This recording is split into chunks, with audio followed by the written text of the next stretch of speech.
नमस्कार, स्वागत बा आप सभी दर्शक लोगन के। तो खबर बहुत ही शानदार लेके आयल बनी आप सभी दर्शक लोगन खातिर कि हिट मशीन खेसारी लाल यादव जी की फिल्म अपराधी जोना के शूटिंग आज से गोरखपुर में स्टार्ट होके वाला बा।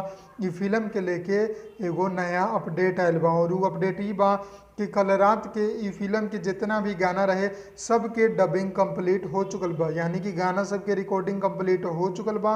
और आज से एकर गोरखपुर में शूटिंग स्टार्ट हो जाई और जैसे जैसे गाना के भी शूटिंग होते रही, फिल्म के एक्शन सीन के शूटिंग होते रही, सारा सीन के शूटिंग होते रही, आप लोगन के फोटो और वीडियो के जरिए सारा नज़ारा हम दिखाते रहम। बस आप लोगन के करे के ई बा कि चैनल के सब्सक्राइब करके रखे के बा और बेल आइकन दबा लेवे के बा।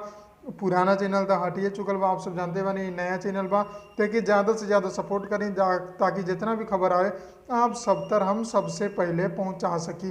तो ये अपडेट पसंद आयल बा तो लाइक करी, ज़्यादा से ज़्यादा शेयर करके चैनल के सब्सक्राइब कर दें। हम मिलम आप लोगन के अगला वीडियो में। जय भोजपुरी, प्रणाम।